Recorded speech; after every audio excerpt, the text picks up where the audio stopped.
All right, grade 5s and 6, welcome back for our second topic in Unit 3, Parts of Speech, and that's verbs. Now, verbs you probably have most commonly heard defined as action words. They are the words that show action in our sentences. I don't love that definition because sometimes students think of words like fast as being action words because it seems like it's an action, right? But it's actually a describing word. And so one of the definitions I like to use for verbs is that they're doing words. They show what somebody's doing. So here are 3 example sentences. He sings in the choir. What does he do? He sings. So there's my verb. Heather went to school. What did she do? She went. So that's my verb. Bob raced to the bus stop. What did he do? He raced. Now you can already see here that verbs also tell me when things are happening, and that's called the tense of a verb. So action words or doing words. There's another category of verbs that students often miss because they don't seem like they're doing anything. And those are something that we call the state of being verbs. They're all related to the verb to be. That's why we call them state of being verbs. And they're verbs that link. So sometimes people call them linking verbs. They link the subject with an adjective or with a noun. So here's a list of the state of being verbs. Is, am, are, was, were, been. If I have a sentence like he is an artist, then it's linking my subject he with the noun artist. Or if I say he is artistic, it's linking my adjective artistic with the subject he. So they're linking verbs, state of being verbs. These are really important ones to remember because they are actually some of the most common verbs that we use. We describe things all the time, and description always requires one of these. We've also got verbs that don't seem like they're action words that sometimes people think of linking verbs as ones like becomes. It doesn't seem like it has any action. To become, I become, you become, we are becoming. But those are also verbs. If you think that a sentence doesn't have a verb in it, that's totally not true because every sentence has to have a verb. Remember back to Unit 2 stuff, every sentence has a verb because that's where the predicate is starting, and that the verb makes the simple predicate, right? Okay, we've looked so far mostly at verbs that are single verbs, but we also have, of course, verb phrases. So verb phrases are made up of 2 parts, a helping verb and a main verb. The main verb is the one that shows us the doing part, the action word. The helping verb is often helping us to understand when things are happening. Is it happening now in the present? Is it happening in the past? Or is it happening in the future? So here are 3 example sentences, or 4, sorry, miscounting. She will come home tomorrow. She will come home tomorrow. So come is my action word, right? My main verb. But will is also a verb, and it's helping me understand that this is going to happen tomorrow, so that this is future tense. The women are playing cards. What are they doing? They're playing. There's my main verb. But are is also a verb. It's a helping verb in this case, helping me to understand that this is present tense.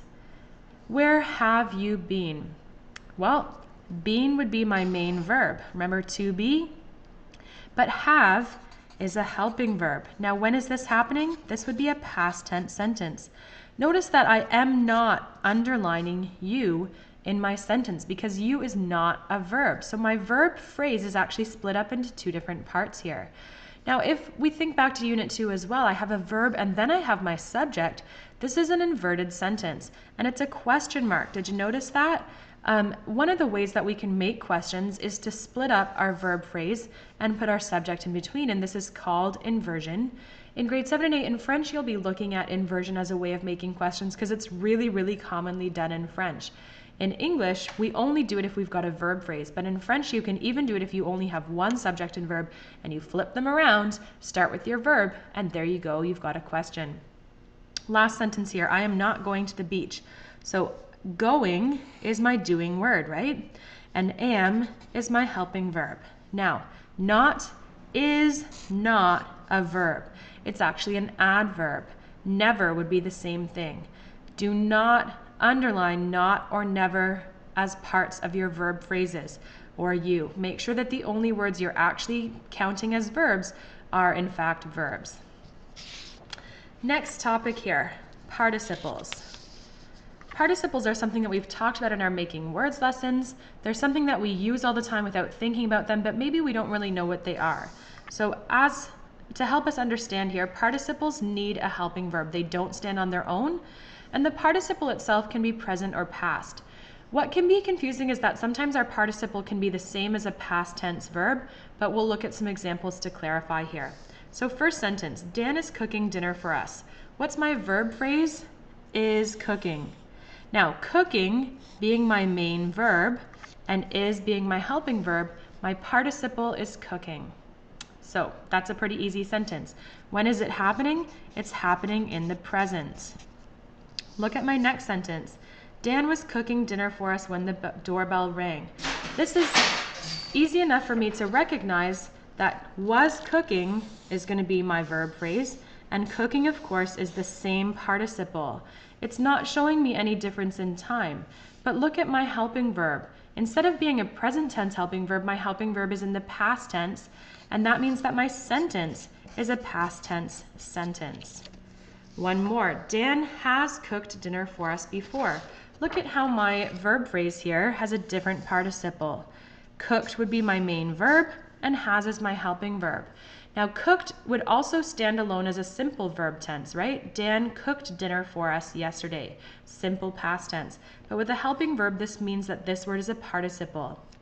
Now, what if I had a sentence like, Dan had cooked dinner for us before?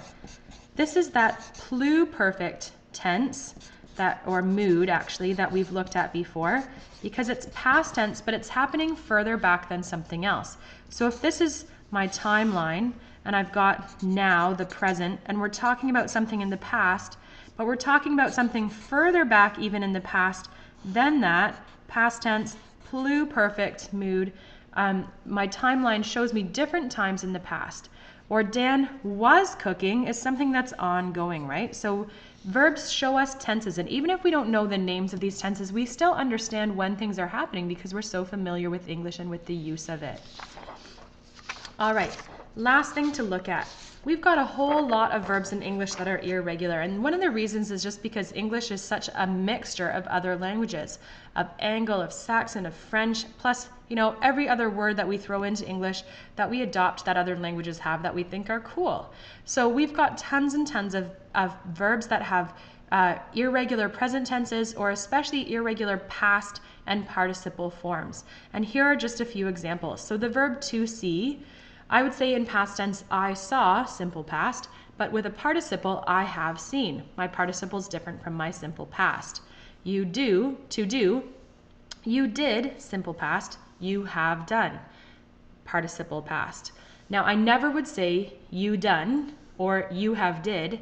That would just be totally wrong, and people would laugh at you, right? You sound totally uneducated. So make sure that you're always thinking carefully about whether or not you need a helping verb with your form, or if you have a helping verb to use your participle form, or if you don't have a helping verb to use your simple past tense form. And this should be pretty easy for you to do. You've got pages and pages of practice on this in your grammar book, and it's not like it will take a long time. It's just a matter of always thinking carefully of checking that whether or not you have a helping verb and whether you're choosing the right form. So verbs show us action in sentences, and they show us the time that things happen. Verbs can stand on their own, or they can be in verb phrases, and participles are an important thing for us to watch for. So off you go to work on your Unit 3 verb work.